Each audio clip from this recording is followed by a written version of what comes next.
자, 여러분들 우리 이제 이어서 강론의 마지막 파트죠. 외사경찰 파트를 봅시다.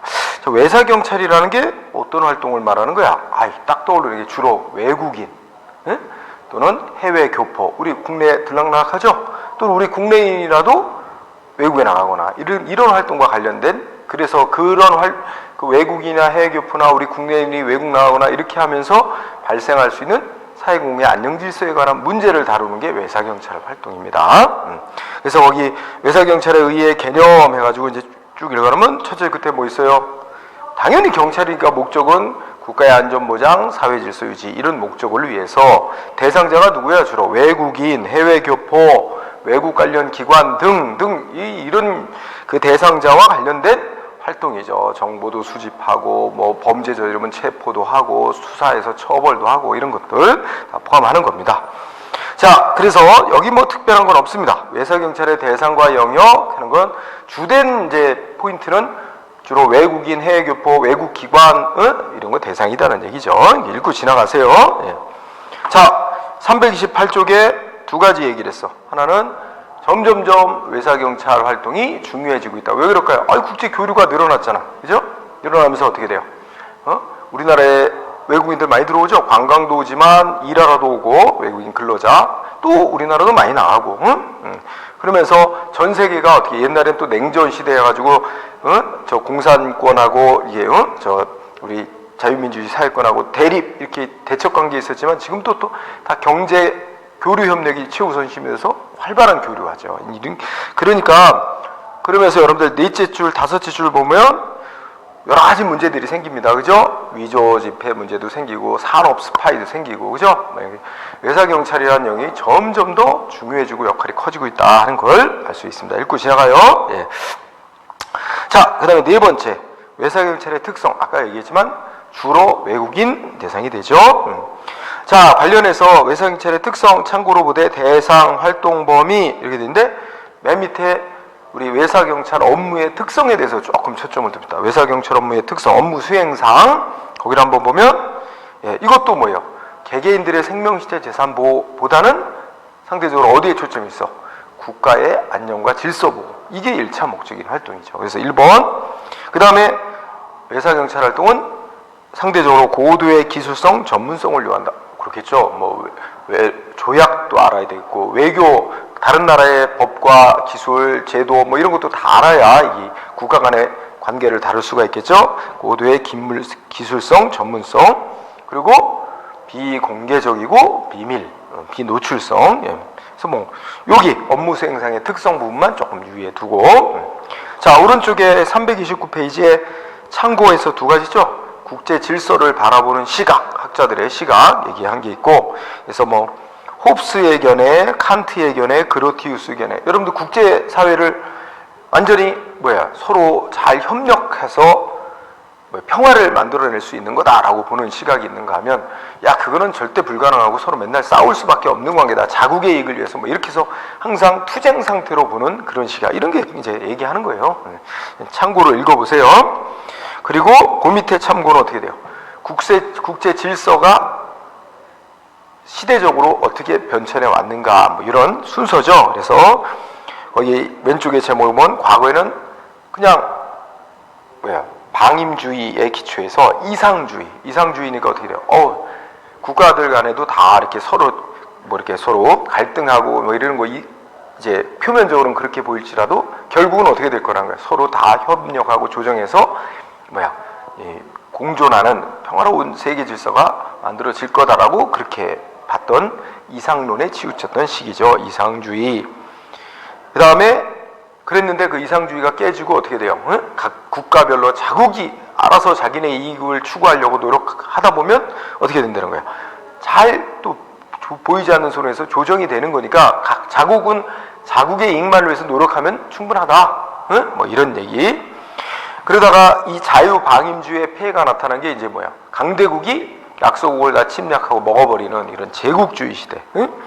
그러고 나서는 어떻게 돼요? 제국주의 시대가 종말을 고하고 이제 이 냉전 시대가 오죠. 그 이데올로기적 패권주의가 그 냉전 체제를 말하는 거예요. 그 공산권 대 자유민주주의권 이렇게 가지고 대립했던 사상적 대립으로 양대 진영으로 날아갔던 시기. 근데 이것도 이제 오늘날은 러시아 공산주의 몰락하고 이제 공산주의가 이제 패퇴하면서 오늘날은 자국의 경제적 이익을 위해서 경쟁이 치열한 시기죠. 오늘날은 경제적인 패권을 추구하는 시기입니다. 참고로 흐름을 쫙 보세요. 이렇게 순서대로. 자, 다음 페이지 가세요. 330페이지 법적인 근거, 조직과 임무, 그죠? 예. 그 다음에 외사 요원 이런 것들에 대해 있는데 참고로 좀 그냥 볼 것 같아요. 보면 될 것 같아요. 넘어가세요. 자, 그러면 시험과 직결되어 있는 부분들이 이제 나오기 시작합니다. 331페이지 넘어가 주세요. 331페이지 보면 제2절 외사경찰의 대상 있죠? 첫째, 외사경찰의 대상의 첫 번째가 누굴까요? 외국인.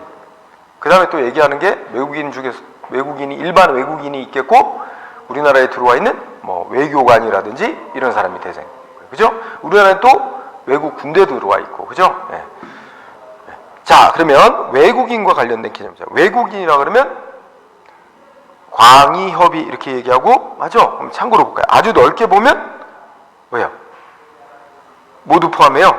무국적자, 국적이 없는 사람, 또 외국 국적을 갖고 있는 사람 다 포함해. 그러면 설령 한국 국적이 있더라도 외국 국적도 같이 있으면 다 외국인, 그죠? 이렇게 보는 거죠. 이게 가장 넓게 보는 거고, 좁게 보면 무국적자는 국적이 없으니까 빼버리고 외국 국적을 갖고 있는 사람, 물론 여기는 한국 국적도 같이 갖고 있는 사람도 다 포함해서, 그러니까 외국 국적만 갖고 있거나 한국 국적하고 외국 국적 같이 갖고 있는 사람을 다 외국인으로 이렇게 본 거죠. 그런데 이제 우리 중요한 거 세 번째를 잘 유의하세요. 우리나라 출입국 관리법이 정하고 있는 외국인이란 누구를 말하느냐. 세 번째 거 중시하세요. 우리나라 출입국 관리법이 정하고 있는 외국인은 대한민국 국적을 안 갖고 있는 사람. 대한민국 국적을 안 갖고 있는 사람은 다 외국인이라 그래요. 그러면 누가 외국인으로 되겠어요? 그러면 질문할게요. 대한민국 국적을 갖고 있으면서 외국 국적 같이 갖고 있으면 어떻게 돼요? 그러면 출입국 관리법상 외국인으로 취급해요? 아니죠. 대한민국 국적을 있잖아. 그러니까 이제 국내인으로 취급하는 거죠.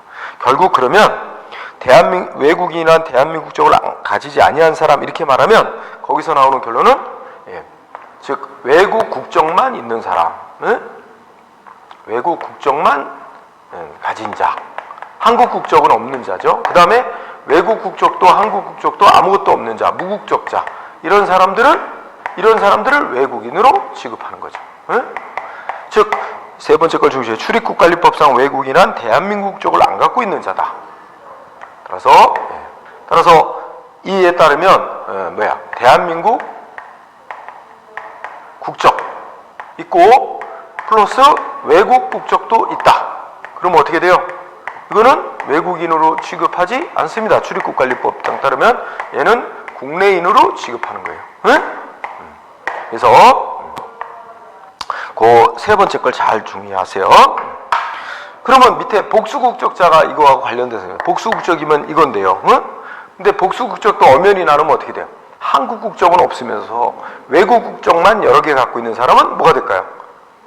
외국인으로 취급하겠죠. 근데 여기 나왔듯이 대한민국 국적이 있는 상태에서 외국 국적 같이 갖고 있다. 그러면 국내인으로 취급한단 말이에요. 예.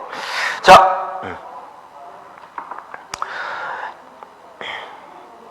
그래서 복수국적자의 경우 1번 그거만 보세요. 자국 국적, 그러니까 대한민국 국적하고 외국 국적 함께 갖고 있는 자는 국내인으로 취급한단 말이에요. 그 단어 이거 써놓은 거죠? 예. 유의도고요. 그 다음에 자, 국가들은 다 영토라는 개념이 있고 그 영토를 자유롭게 넘나들지 못하게 하는 게 원칙이죠. 예. 자, 외국인이 다른 나라에 입국을 하려면 들어오려면 어떻게 해야 돼요? 동그라미 2번 그거 밑줄 칩시다. 외국인이 어떤 나라로 입국할 때는 두 가지가 있어야 돼. 자기네 나라에서 발급해준 여권을 갖고 있어야 되고 그 여권에다가 그 들어오려는 입국하려는 나라에서 허용하는 도장 찍어준 비자가 있어야 됩니다. 그래서 여권과 사증이 보통 비자라고 말하는 겁니다. 여권하고 사증 두 가지가 있어야 됩니다. 이게 원칙이야. 다만 쌍가로 2번을 보면 어떻게 돼 있어요? 쌍가로 2번에 보면 예외적으로 여권하고 비자 없이도 들어올 수 있는 경우가, 그거는 따로 특별히 조약을 맺었다든지, 그래서 예를 들어서 대한민국과 수교, 그러니까 외교 관계를 맺지 않은 국가나 또는 법무부 장관이 협의해서 지정한 국가, 거기에 국민은 우리나라 대통령령으로 정하는 바에 따라 우리 해외 재외공간장 등이 발급한 외국인 입국 허가서를 발급받아가지고 국내에 들어올 수 있도록 하고 있습니다. 참고로 읽고 지나가세요. 그러면 시험에 중요한 거 쌍가루 3번입니다. 사증이 뭐야? 비자라 그랬죠? 어떤 외국 사람이 우리나라에 들어오면 우리나라가 이제 입국을 허용하는 그 증명이 바로 사증입니다. 그래서 자, 사증 있어야만, 즉 비자 받아야만, 우리나라로부터 비자를 받아야만 우리나라에 입국하는 게 원칙인데, 외국인은 우리나라가 예외를 두고 있어. 비자 없이도 들어올 수 있는 경우. 그래서 박스를 잘 보세요. 이미 우리나라 출국했다가 다시 재입국하는 게 허용된 사람, 재입국 허가를 받은 사람, 내지 재입국 허가 받는 거 면제된 사람으로서 그 허가 내지 면제받는 기간이 끝나기 전에 다시 국내에 입국하려는 사람. 그 다음에 2번은 우리나라하고 비자 없이 입국하도록 조약이 맺어진 그 나라의 국민. 그죠? 예를 들면 우리나라하고 미국하고 비자 면제 협정 맺었어요. 그죠? 그러니까 비자 면제 협정을 맺어서 아마 우리가 미국에 갈 때 미국 가서 얼마야? 일정 기간 넘지 않는 동안 머물기만 한다면 미국으로부터 비자 안 받고도 갈 수 있어. 미국 사람도 우리나라에 그럴 수 있고, 또 우리나라에 보면은 제주도는 어떻게 돼요? 관광객 많이 유치하기 위해서 중국인 관광객 많이 오잖아. 그러면 중국에 들어오는 제주도에 들어오는 외국인에 대해서는 비자 없이도 머물 수 있도록 합니다. 그런 조약을 맺어서. 그래서 조약 맺은 나라. 그죠? 그 다음에 3번, 국제 친선, 관광, 이런 거 위해서 입국하는 사람으로서 대통령령으로 따로 입국 허가 별도로 받은 자, 이런 자. 그 다음에 또 난민 여행 증명서라는 걸 발급받고 출국했다가 그 기간 끝나기 전에 입국하는 사람. 이거 이미 난민 여행 증명서라는 게 유효 기간이 있으니까 그 기간 안에 입국하면 괜찮습니다. 자, 3번 체크해 두세요. 비자 없이 입국이 허용되는 외국인, 그 사유 꼭 알아두고요. 그 다음에 쌍가루 4번. 이것도 중요. 별표. 외국인 국내에 입국 금지되는 자들이 있습니다. 입국 금지 사유 꼭 외우세요. 그 밑에 박스가 8가지 항목 있죠? 자, 1 뭐였어요? 감염병 환자. 그러니까 이 전염병 환자라고 생각하면 돼요. 감염병 환자, 마약 중독자, 그 밖에 우리나라에 공중위생 위해를 끼칠 염려가 있다고 인정되는 외국인은 출입을 금지할 수 있습니다. 입국을 금지할 수 있어요. 두 번째는요, 총포, 도검, 화약류 위법하게 가지고 입국하려는 사람. 그 다음에 대한민국의 이익, 공공안전에 해치는 행동할 염려가 있다고 인정되는 이유가 있는 사람. 대한민국의 경제질서, 사회질서, 선량한 풍속, 해치는 행동. 그 다음에 5번, 사리분별력이 없는 데다가 국내 체류할 때 보조할 사람이 없는 정신장애자, 체류비용 부담 능력 없는 자 등. 그 다음에 우리나라에서 쫓겨났어.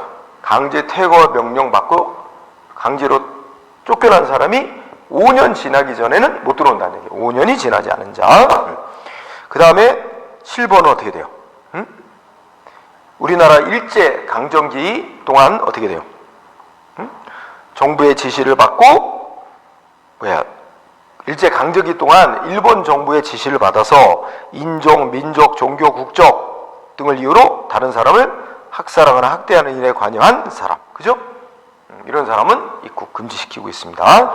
그 외에 법무부 장관이 입국 적당치 아니하다고 인정되는 사람은 입국 금지시킬 수 있다. 이거 잘 체크해 놓으세요. 입국 금지시킬 수 있는 사유 중요합니다. 자, 그 다음에는요, 어디를 또 가냐? 쌍가루 6번은 그냥 시험에 직접적인 건 아니고 3개의 절차를 거쳐야 돼. 외국인이 우리나라에 들어올 때는 3가지 절차를 거쳐야 되는데, 두 번째 줄에 뭐 있어요? 통관 절차, 세관 검열 거쳐야 되죠. 그 다음에 출입국 심사, 여권, 비자 이런 거 검사받아요. 출입국 심사. 그 다음에 세 번째 줄에 뭐야? 검역조사. 검역조사. 그러니까 그 뭐 전염병 이런 거 검사 받아야 된단 말이에요. 그래서 통관, 출입국 심사, 검역 조사, 세 개의 절차를 거치게 됩니다. 여기에 넷째 주 끝에 가면 신원 조사하는 거는 포함 안 되는 거예요. 세 개만. 통관, 출입국 심사, 검역 조사. 자, 그 다음에 아까 말한 여권과 비자에 대해서 조금 더 상세히 보도록 할까요? 자, 여권은 자국 국민 외국에 여행하는 거 허용하는 자국의 허가 증명서입니다. 따라서 자, 저거 여권만 받는다고 해서 여권은 그 나라가 자국 국민 밖으로 외국으로 나가는 거 허용하는 것 뿐이고 방문하려는 그 나라가 또 허용을 해야 되죠. 그러니까 여권만 받아갖고는 그 나라 못 들어가죠. 여권은 자국이 인정한 문서일 뿐이고. 자, 그럼 우리가 여권 읽어보고 니은번 여권은 누가 발급해야 돼 있죠? 우리나라 사람이 외국 나가려고 그런다. 그러면 기본적으로 외교부 장관이 발급하는 거예요. 그래서 밑줄 쳐주세요. 여권 발급권자에 체크해두세요. 외교부 장관이 발급하죠.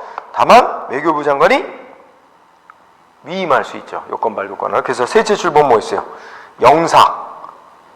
그러니까 영사 같은 거 생각해보면 외국에 이제 나갔는데 여권 잃어버렸다. 그러면 이제 영사관 가서 재발급을 받아야 되겠죠. 영사한테. 또 뭐야? 지방자치단체 장, 그러니까 이제 시도지사. 그래서 여권 발급권자는 외교부 장관이 원칙인데 영사나 시도지사 같은 지방자치단체 장도 발급해 줍니다. 자, 그 다음에 이때 다섯째 줄 끝에 보세요. 출입국 관리소장은 여권 발급할 수 없는 자입니다. 출입국 관리소장 여권 발급 권한자 아니라는 거. 그 다음에 영사가 발급해 줄 수 있는 여권 종류 있죠? 영사가 발급해 줄 수 있는 여권은 일반 여권, 또 여행 증명서 이런 거는 발급해 줄 수 있으나 외교관 여권은 발급 못 합니다. 외교관 여권은 외무부 장관만이 발급해 줄 수 있어요. 그래서 영사는 외교관 여권 발급할 수 없다는 거 그거 좀 유의하세요. 예. 자, 그 다음에 뒤로 갑니다. 그러면 334페이지에 여권의 종류 및 유효기간이 나와 있어요. 아직 뭐 상세하게 이런 걸 문제 낸 적은 없지만 여권은 일반 여권, 관용 여권, 외교관 여권 이렇게 나옵니다. 일반 여권은 우리 이제 일반 사람들 뭐 유학 갈라 그러든지 관광 갈라 그러든지 이럴 때 이제 발급받는 여권이고 취업이라든지 그다음에 관용 여권은 공무원들 뭐예요? 관청의 업무 수행차 이제 외국 나갈 때 발급해주는 그 공무원임을 나타내는 그 여권이죠. 관용 여권. 그다음에 외교관 여권이야 당연히 외교 업무 수행을 해서 외교관들에게 발급하는 여권이죠. 예. 색깔이 다 다릅니다. 일반 여권은 녹색, 그죠? 관용 여권은 황갈색, 외교관 여권은 남색, 그죠? 그렇게 돼 있죠. 그리고 다 이제 유효 기간이 있습니다. 그 기간 지나기 전에 이제 갱신해야 되겠죠. 일반 여권은 원칙이 최장 10년 이내. 일반 여권은 원칙이 10년 이내. 나머지는 5년 이내로 되어 있습니다. 그 다음에 오른쪽에 가면 여권이 한 번만 사용하고 끝나는 일회용 여권이 있어요. 단수 여권이죠. 단수 여권이 있고 그 유효 기간 내에 여러 번 이제 출입국 가능한 복수 여권 이렇게 나눌 수 있습니다. 비자도 마찬가지로 나눠집니다. 자, 그 다음에 1번 제목만 알아두세요. 여권 대신에 이제 인정되는 증명서. 여권 대신에 인정되는 증명서는 여행 증명서, 국제연합 그러니까 유엔이 발급한 유엔 직원 등에게 발급하는 유엔 통행증, 국제연합 통행증. 그 다음에 선원 신분 나타내주는 선원 신분 증명서도 여권 대용으로 인정된다는 얘기입니다. 그래서 종류 알아두시고. 자, 그 다음에는 넘어갈까요? 335쪽에 보면 사증, 비자에 대해서 알아보죠. 비자는 그 입국하려는 상대 국가에서 입국해도 좋다 하고 허용하는 그런 증명입니다. 그래서 비자, 사증이라고 그러죠. 자, 이때 뭐 셋째 줄 아까 한 얘기 있습니다. 사증, 비자는 여권과 함께 그 나라에 입국하려면 두 가지가 다 꼭 필수적입니다. 원칙은. 그래서 아무리 여권을 발급받았어도 그날 입국하려는 상대 국가의 사증, 비자를 받지 못하면 입국 못하는 거죠. 자, 비자는 사증은 누가 발급해 줍니까? 자, 발급권자 꼭 보세요. 법무부 장관입니다. 상대 국가의 법무부 장관이 입국 허가를 하는 거예요. 그러니까 비자를 발급하는 거예요. 근데 예를 들어서 우리나라 사람이, 여러분이나 제가 그 미국으로 외국으로 가려 그래. 그러면 우리 여권 받아가지고 입국하려는 나라의 법무부 장관한테 입국 허가, 즉 비자를 받아야 되잖아요. 근데 그 법무부 장관 외국에 있잖아. 그럼 어떻게 해야 되겠어? 그 나라 외교 공관이 우리나라에 있을 거 아니에요. 그 외교 공관 찾아가서 그 비자를 받는 겁니다. 따라서 거기 읽어보면 누구예요? 제외 공관장에게 위임이 되니까 제외 공관장. 그래서 우리나라 예를 들어서 뭐 필리핀에 입국하려고 그러면 필리핀 대사관 가야죠. 우리나라에 필리핀 대사관 가서 거기서 이제 비자를 받는 거예요. 받는 건데 그건 이제 법무부 장관으로부터 받는 거랑 마찬가지죠. 필리핀 법무부 장관. 그래서 비자 발급권자는 법무부 장관이고 제외 공관장 이렇게 됩니다. 자, 비자의 종류, 사증의 종류는 단수 사증, 복수 사증 이렇게 나눌 수 있다는 거죠. 그죠? 자, 그 다음에 뭐 이렇게 나눠진다. 뭐 보면 됩니다. 자, 그 정도 하고요. 그 다음에 외국인 상륙에 대해서 꼭 공부해야 돼요. 외국인 상륙.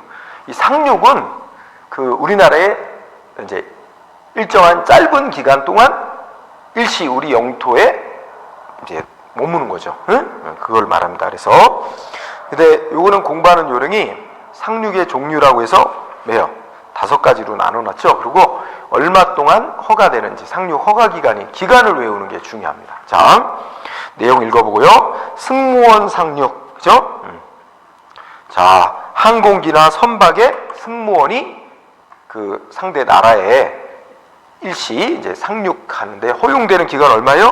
15일입니다. 15일. 두째 줄에 15일 승무원 상륙은 15일. 그 다음에 관광 목적으로 상륙하는 거. 일시 상륙. 관광 상륙은 며칠입니까? 셋째 줄 3일입니다. 3일. 관광 상륙 3일. 다음 페이지. 긴급 상륙하고 재난 상륙은 뭐 긴급 상륙이 뭐고 재난 상륙이 뭔지는 거기 내용 읽어보면 알습니다. 긴급 상륙은 30일, 재난 상륙도 30일, 그건 똑같습니다. 그 다음에 난민의 지위가 인정해서 난민으로서 우리나라에 임시 상륙하는 건 90일입니다. 90일. 그거 간단히 읽어보면서 핵심은 이제 숫자입니다. 그거를 유의해 두기 바랍니다. 자, 그거 잘 숫자 외우고. 그 다음에 336페이지. 외국인의 체류.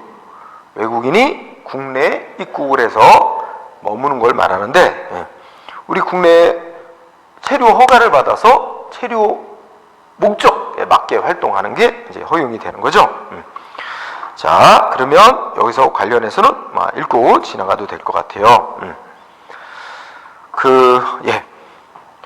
쌍가루 6번 한번 읽어보실까요? 337페이지 보세요. 쌍가루 6번 보면 대한민국에 체류하는 외국인은 항상 뭐예요? 그 신분을 나타내는 증명서를 소지하고 있어야 됩니다. 그래서 여권 아니면 선원 신분 증명서 또는 외국인 입국 허가서, 외국인 등록증 등을 지니고 있어야 된다. 단 17세 미만인 외국일 때는 예외로 한다. 그죠? 그리고 출입국 공무원이나 우리 뭐 경찰 등이 증명서 요구하면 제시해야 되고, 이거 휴대 안 했거나 거부하면 100만 원의 벌금형 이렇게 돼 있죠. 그래서 쌍가루 6번 읽어두기 바랍니다. 자, 그 다음에 어떻게 돼요? 7번, 8번, 9번 이런 거 보면 다 뭡니까? 체류 국내에 머물 수 있는 자격이 이제 인정돼요. 우리나라의 뭐 취업 목적으로 갖다 취업도 또 세분화돼서 어떻게 돼요? 무슨 체육 목적으로 뭐 야구 선수인데 우리나라의 그 야구 체육 경기 목적으로 왔다면 또 그에 맞는 체류 자격이 부여됩니다. 다 그리고 무슨 연예 활동 목적으로 왔다든지 또는 하여튼 목적별로 유학생 신분으로 왔다든지 등등 이렇게 체류 목적이 있어요. 그 목적별로 그 증명서 번호가 또 다 있는데 그건 이제 나중에 보충해서 배우기로 하고요. 자, 체류 허가 자격, 체류 자격 받은 거 이외의 활동을 하려면 미리 법무부 장관의 허가를 받아야 되고, 또 허용된 근무처에서 일해야 되는데 허가된 근무처 이외에서 변경 추가하려면 또 사전에 법무부 장관의 허가를 받아야 되고, 그죠? 등등 이렇게 돼 있습니다. 다 법무부 장관으로부터 허가를 받게 돼 있습니다. 자, 10번 외국인 함부로 고용하면 안 되게 돼 있죠. 자, 10번과 관련해서는 읽어보되 맨 밑에 외국인 근로자의 고용 등에 관한 법률, 거기 좀 체크해놓고 숫자를 좀 유의하세요. 자, 외국인이 우리나라에서 취업 활동할 수 있는 기간은 원칙이 몇 년이요? 3년입니다. 3년. 입국한 날부터 3년 범위 안에서 취업 활동해야 돼요. 3년 취업 활동하면 출국을 해야 돼요. 그리고 다시 들어와야 돼요. 응? 그래서 그게 원칙인데, 다만 어떻게 돼요? 셋째 줄에 3년이 다 돼가는데, 이게 이제 고용주가 얘 일 너무 잘한다. 그러면 어떻게 돼요? 좀 이 연장해달라고 고용노동부 장관에게 재고용 허가를 요청하면 2년 미만 범위에서 연장이 가능해요. 그러니까 우리나라의 이제 원칙이 3년간 취업하고 나면 떠나야 되는 거죠. 출국을 해야 되는데, 고용주가 연장 신청을 하면 2년 범위 안에서 연장이 될 수 있어요. 그러니까 최대 5년까지는. 예. 그리고 한번 이렇게 나가죠. 아까 원칙으로 따지면 국내에서 3년 취업했던 외국인이 다시 출국해야 됩니다. 출국했다가 국내에 다시 재취업하려고 또 들어올 수 있는데, 그러려면 출국한 지 6개월이 지나야 됩니다. 그래서 2번 재입국해서 취업하려면 출국한 날로부터 6개월이 지나야만 국내에 재취업이 가능하게 돼 있어요. 그래서 1번 3년, 입국한 날부터 3년, 2번에서는 6개월, 그 숫자를 기억해 두기 바랍니다. 자, 다음 페이지로 가세요. 자, 5번 보세요. 외국인의 등록 있죠? 우리나라에 입국한 외국인은 원칙적으로 등록을 해야 됩니다. 물론 예외가 있지만, 그래서 거기에 쌍가루 2번 보세요. 등록을 해야 된다. 그죠? 그래서 2번의 첫째 줄 보니까 어떻게 돼요? 외국인데 입국한 날부터 우리나라에 며칠 동안 머물라고 한다면 90일이 넘는, 그래서 밑줄 치세요. 입국한 날부터 90일을 초과하여 대한민국에 체류하려면 출입국 관리소장 등에게 외국인 등록을 해야 됩니다. 응? 그거 90일 초과. 그 다음에 대한민국에서 출생을 해요. 대한민국에 합법적으로 체류할 자격을 갖지 못하고 체류하게 되는 외국인은 출생한 날부터 90일 이내에 다 이렇게 돼 있죠. 그 다음에 대한민국에서 체류하던 중 국적 상실하거나 이탈하는 등으로 체류 자격을 못 갖게 된 때는 그 사유가 발생한 부터 30일 이내 뭐예요? 체류 자격 다시 받고 등록해야 된다. 이렇게 돼 있죠. 그래서 그 등록 대상자 이것도 체크해 두고요. 그러면서 함께 묶어서 공부하세요. 쌍가루 3번. 우리나라에 90일 이상 머물지 않을, 90일을 초과해서 머물지 않을 사람은 등록할 필요는 없습니다.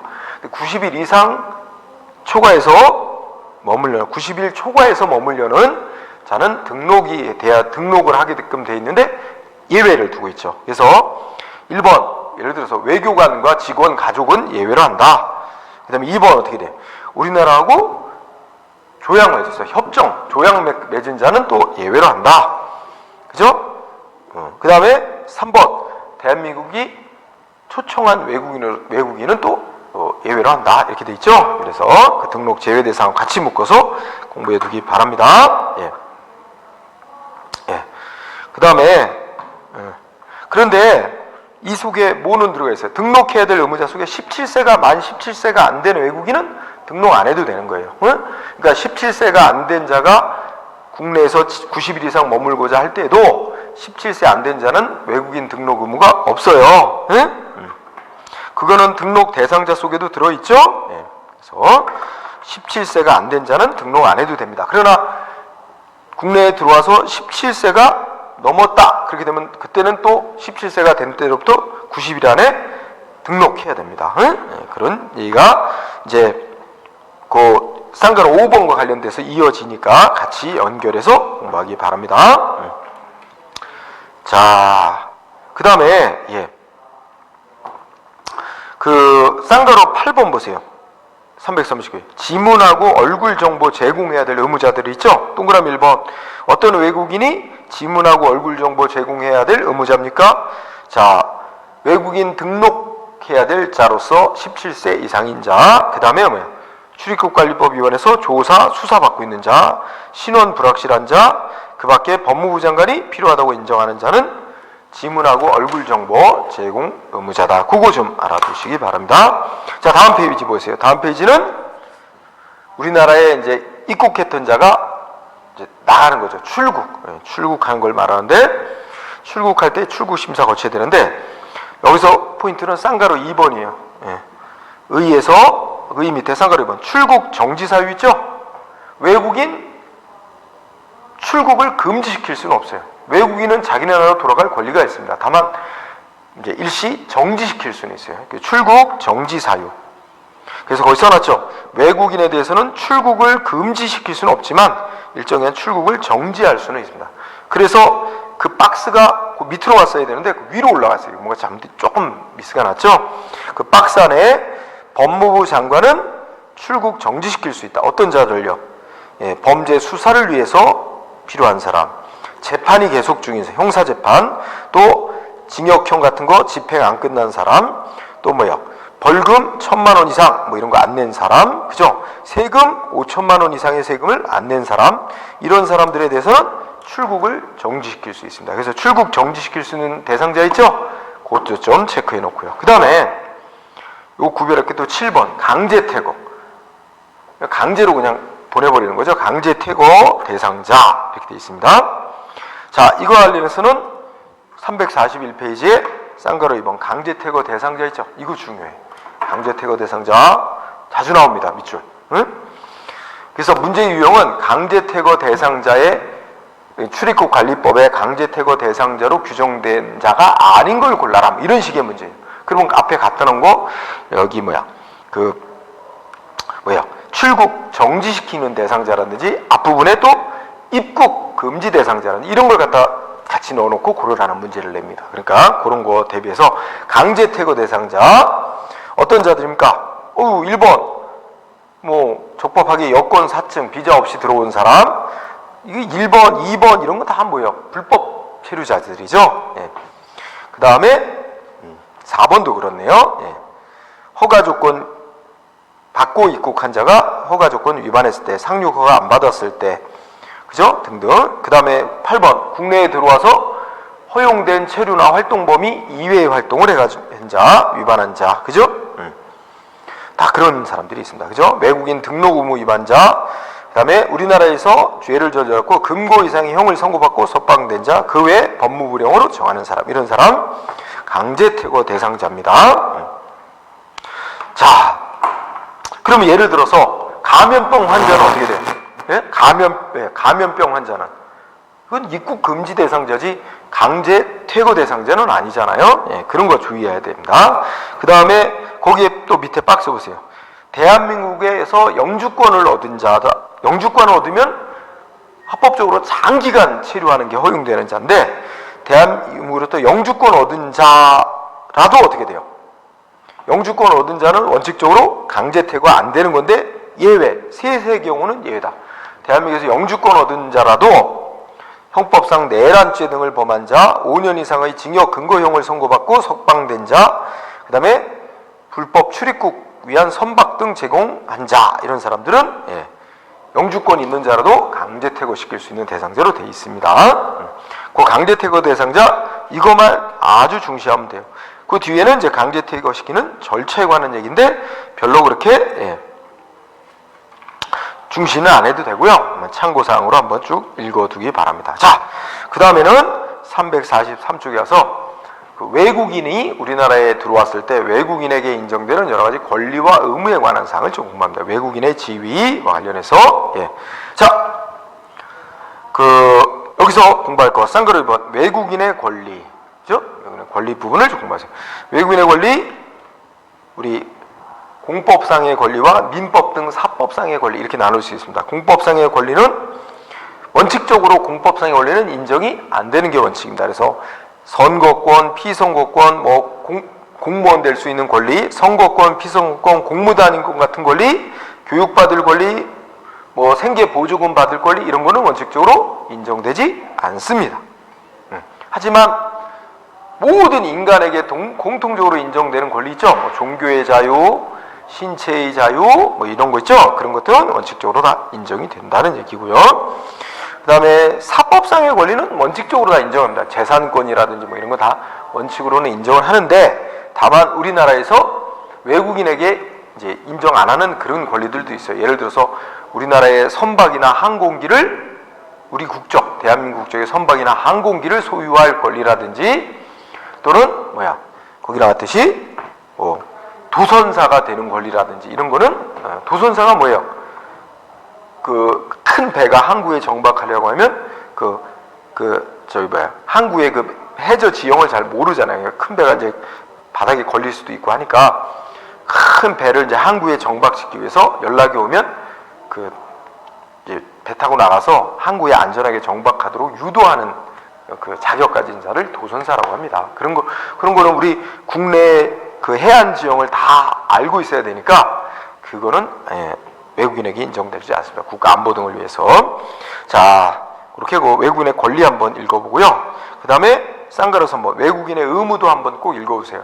외국인은 우리나라에 들어오면 당연히 뭐 했어요? 우리나라의 법에 따라야 되죠. 그러니까 일반적으로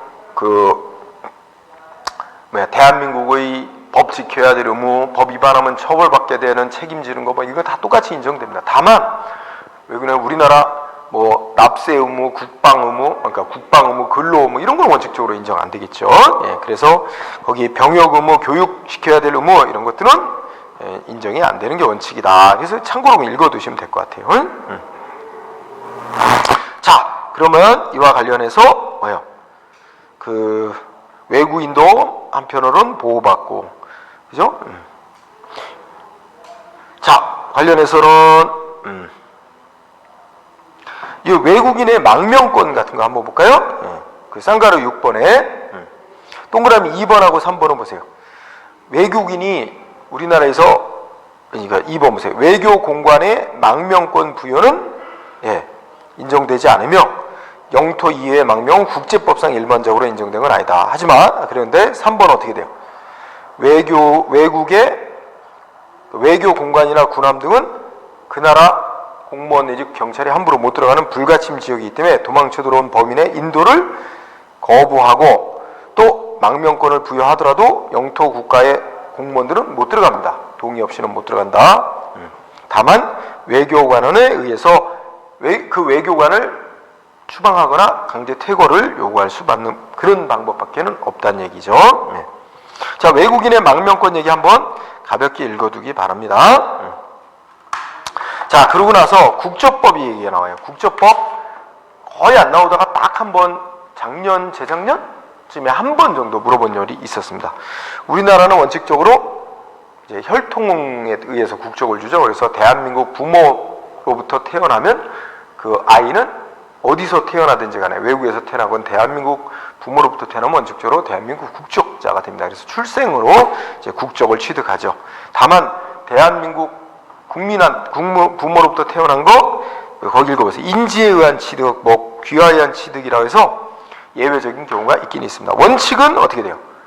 출생, 부모로부터 태어난, 대한민국 국적 가진 부모로부터 태어나면 그애도 대한민국 국민이다 하는 그 혈통을 원칙으로 삼고 다른 예외적인 걸 조금 인정하고 있습니다. 자, 한편 그 출생을 통한 대한민국 국적 취득에나 귀화가 있습니다. 귀화. 여러분들이 345쪽에 귀화라는 게 나오는데, 귀화는 어떻게 돼요? 대한민국 국민이 아닌데 대한민국 국민이 되겠다고 신청을 받아 법무부 장관이 대한민국 국적 주는 조치를 귀화라고 합니다. 그래서 귀화를 통해서 대한민국 국적자가 될 수 있는데, 거기에는 일반 귀화가 있고 간이 귀화라는 게 있고 특별 귀화라는 게 있습니다. 그래서 세 가지가 있는데, 귀화에 대해 4번 일반 귀화 요건. 일반 귀화, 그러니까 대한민국 국적 받으려면 첫째 5가지가 있어야 되죠.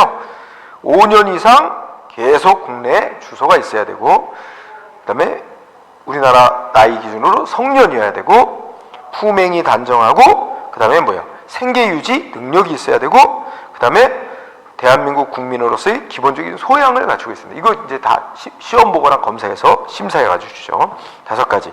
그런데 일반 귀화 요건 못 갖췄더라도 간이 귀화를 해서 이제 간단하게 인정해 주는 거 있죠. 그래서 간이 귀화는 1번 끝에 3년 이상 계속 주소가 있어. 대한민국에 3년 이상 주소. 이 첫 번째 1항에 그런 자로서 밑에 3가지만 충족되면 또 귀화가 인정돼. 그래서 부나 모가 대한민국 국민이었던 자, 대한민국에서 출생한 자로서 부나 모가 대한민국에 출생한 자, 그 다음에 대한민국의 양자로서 입양될 당시 성년이었던 자는 3년만 국내에 계속해서 주소가 있으면 귀화가 허용된다는 거죠. 간이 귀화. 그 다음에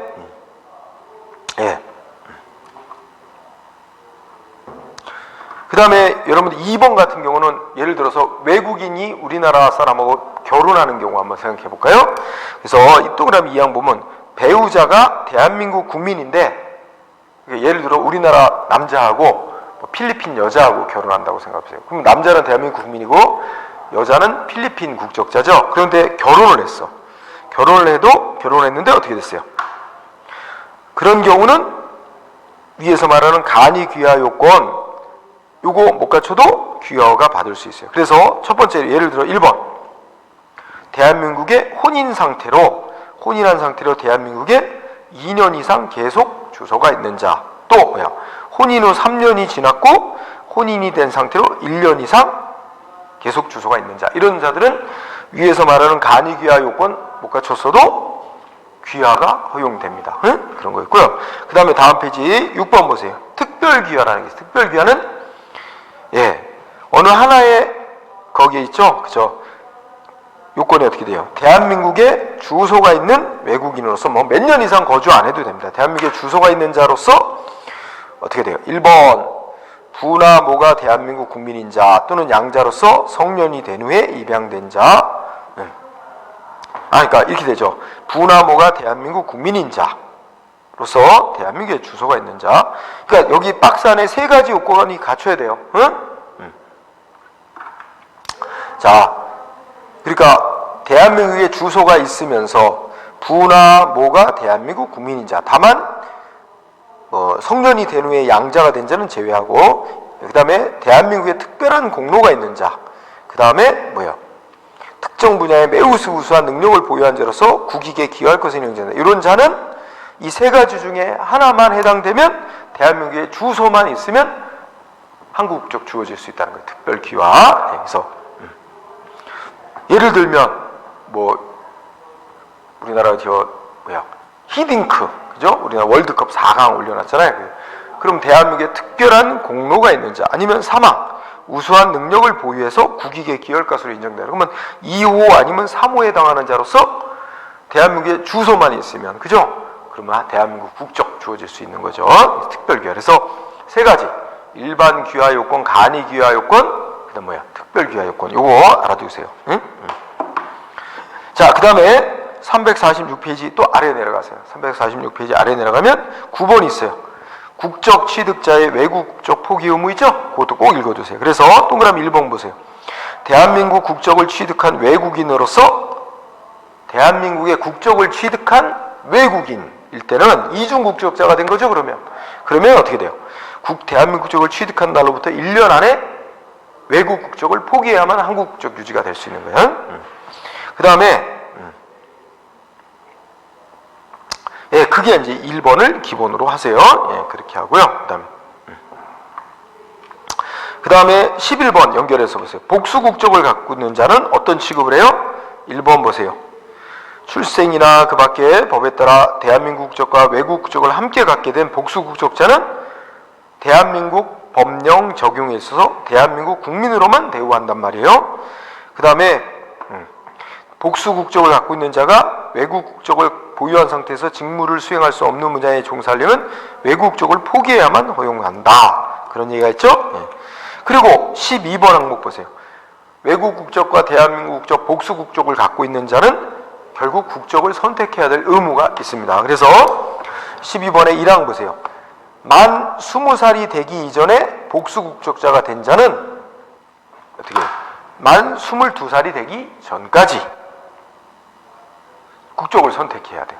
두 번째는 만 20살 이후에 복수 국적을 갖게 된 자는 그 복수 국적 취득한 때로부터 2년 안에 국적을 선택해야 됩니다. 2년의 기간을 주는 거죠. 예.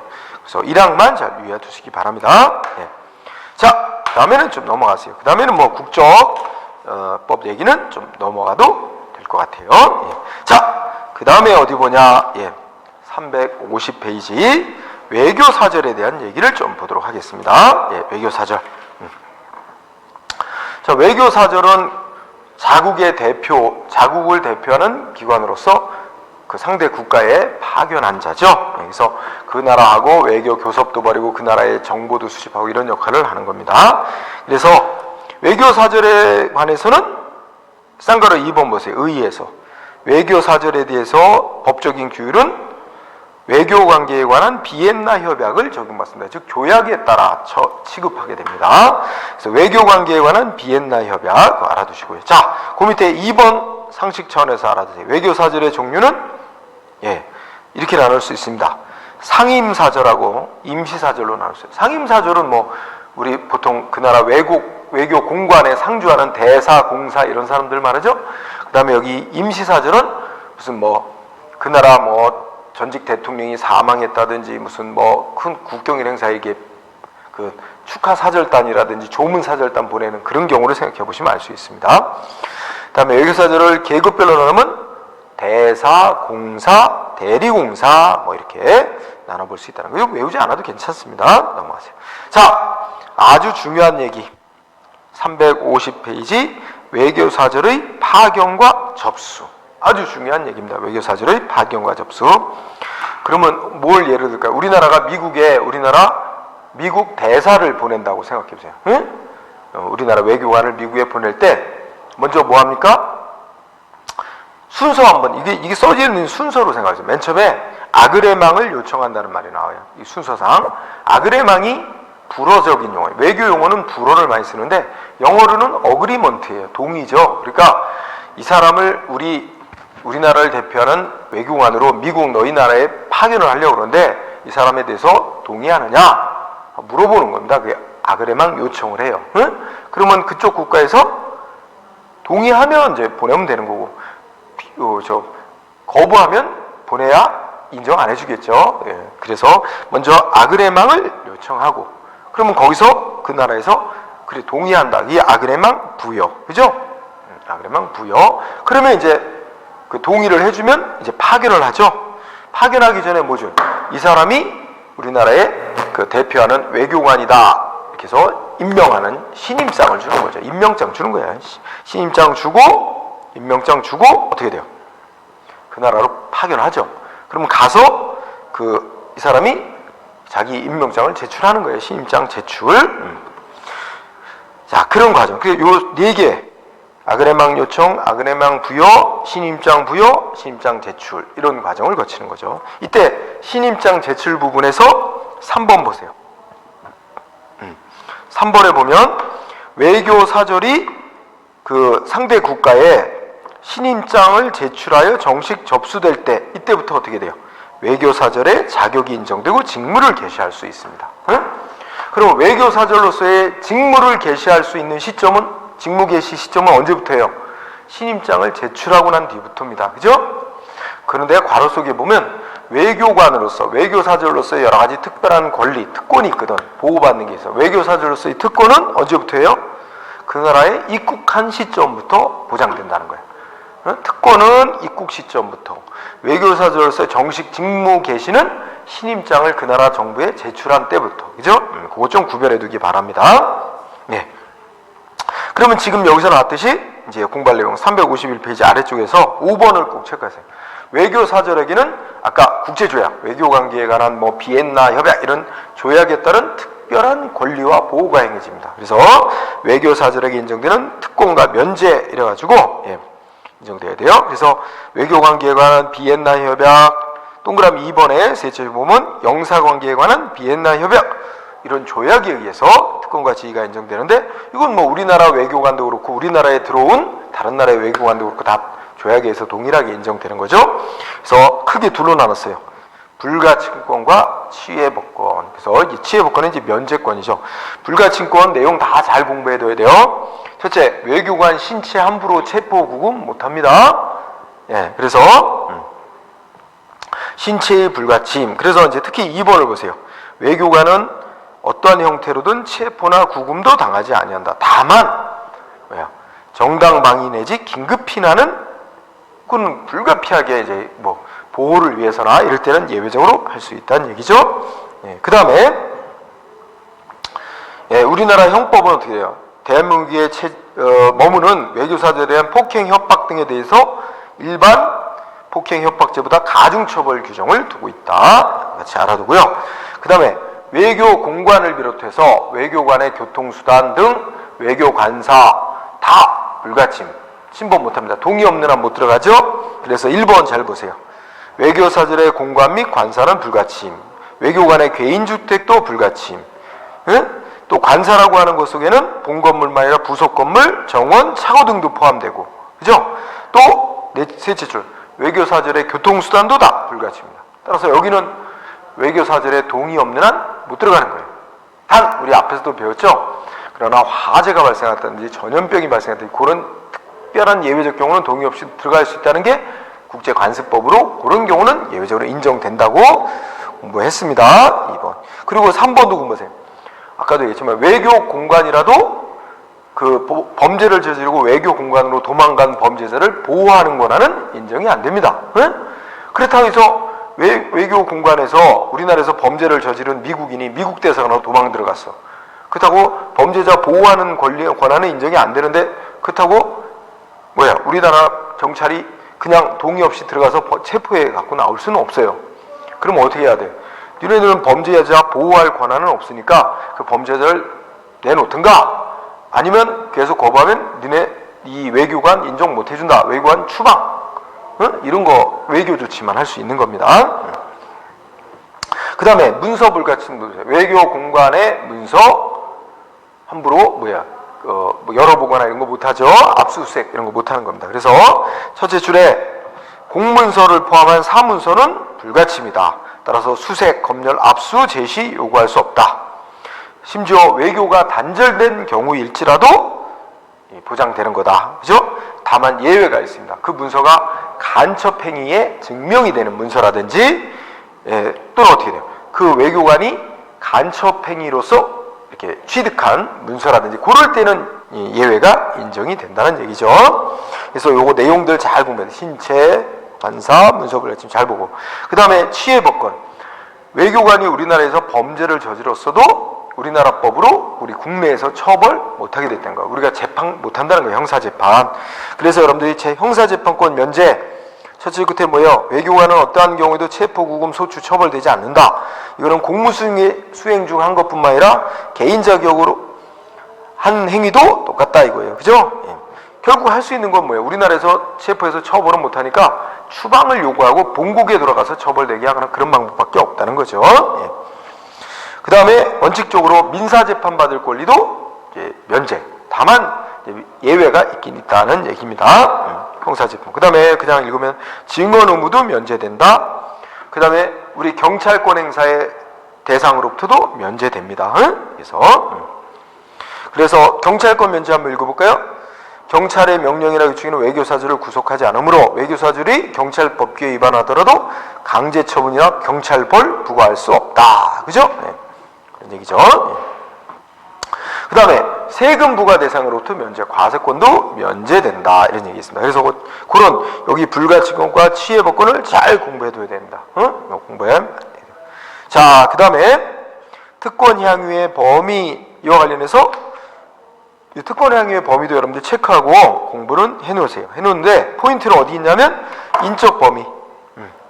인적 범위. 자, 외교 직원만 인정되는 게 아니라 그 가족, 그 외교공관의 행정기술 직원, 영무 직원, 또 뭐 파출부 같은 개인 사용인에 대해서도 일부 인정이 된다는 얘기입니다. 그거 인적 범위도 공부해야 되고요. 그 다음에 쌍그릇 번 이렇게 외교관들에게 인정되는 외교 특권은 포기가 가능합니다. 그 특권 안 갖겠다고 포기할 수는 있는데 그 포기는 그 나라 국가에서 포기를 해야 됩니다. 그래서 그 셋째 줄에 어떻게 돼요?